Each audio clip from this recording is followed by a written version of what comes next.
Buning uchun bizga birinchi navbatda aynan mana shu Moneybook sayti kerak bo'ladi. Start bosib, ilovaga kirib olamiz, ya'ni Telegram ilovasiga kirib olamiz va bu yerdan Open tugmachasini ustiga bosib olamiz.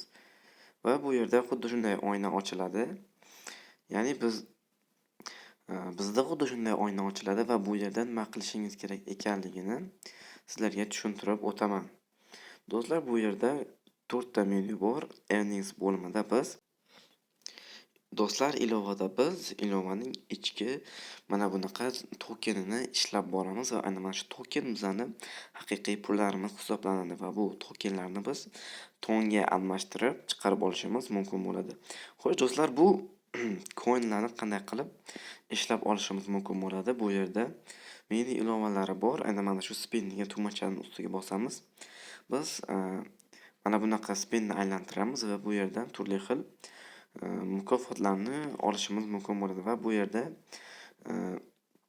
qanday qilib bu mukofotlarni olishimiz, ya'ni spinni aylantirishimiz mumkin. Ya'ni menda hozir 8 ta imkoniyat bor yutish uchun. Masalan, hozir spin tugmachasini ustiga bosaman va mana shulardan birortasi menga hozir tushishi kerak.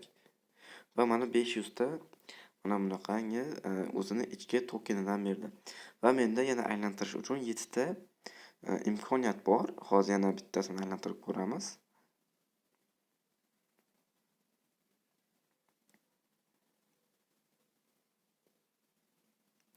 Va ana endi esa 100 tagina mana bu o'zini ichki tokenidan berdi. Agarda bizda aylantirish uchun imkoniyatlar qolmaganda biz reklama ko'rishimiz mumkin. Kuniga 30 ta, bu 30 ta aylantirish imkoniyati do'stlarimizni shunchaki Telegram lichkalariga shunchaki jo'natsak, o'zi bizga aylantirish uchun spinlarni beradi. Xo'sh do'stlar, bu yerda asosiy qiladigan vazifalarimiz shulardan iborat. Ya'ni mana bu yerda game tasks degan joyda biz masalan open tugmachasini ustiga bosamiz va bu bot haqida batafsil degan tugmachasini ustiga bosib bir oz kutib turamiz. Ozgina kutib tursak bo'ladi. Ya'ni biz bu o'yinni o'ynashimiz shart emas. Moneybook'ga qaytamiz, claim degan tugmachani ustiga bosamiz va sizlar ko'rib turganingizdek bu vazifa uchun mana bu yerda galcha tugmachasi bor. Men bu vazifani bajardim va balansimga 5000 ta tilla tanga qo'shildi.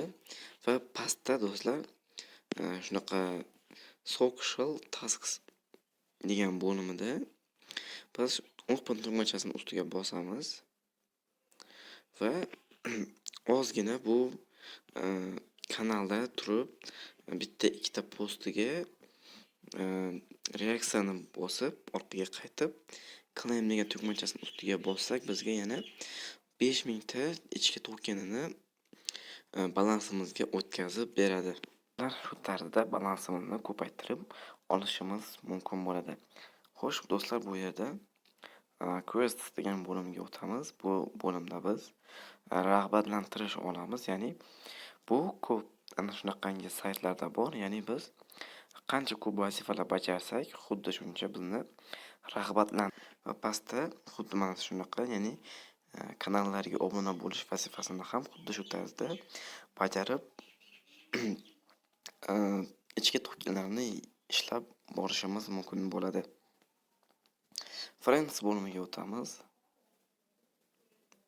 Bu bo'limda biz referallarni chaqirib pullarni ishlab olishimiz mumkin bo'ladi. Ya'ni ularning daromadidan bir qismini biz egalik qilishimiz mumkin bo'ladi.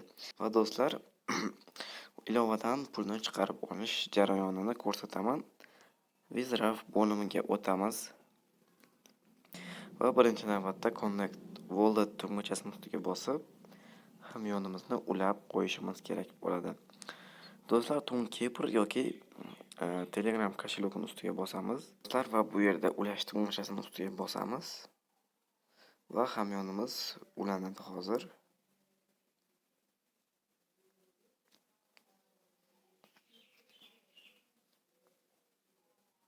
Va do'stlar, hamyonimiz ulangandan so'ng o'zi mana bu yerda hamyonimiz paydo bo'ladi. Ya'ni disconnect degan bo'limi paydo bo'ladi. Ya'ni bu hamyonni uzish degan ma'noni anglatadi. Xo'sh do'stlar, ilovada qanday pul ishlarini tanishib oldingiz va yana bir bor aytib o'taman. Har kuni ilovaga kiring. Mana bu kolesoni aylantiring va pastda har kuni daily tasks degan joyda kirganimiz uchun har kuni 2,5 mingta o'zini ichki tokenini beradi. Va do'stlar, havolamizni do'stlarimizga yuborsak ham 5 mingta token beradi va bu yerda har kuni turli xil yangi vazifalar paydo bo'ladi va har kuni bajaring va pullaringizni ishlab oling va bularni minimalga yetganida chiqarib oling. Do'stlar, bugungi video roligimiz shulardan iborat edi. Keyingi videolarda ko'rishguncha xayr, salomat bo'ling va albatta videomiz yoqqan bo'lsa unga like bosishni unutmang.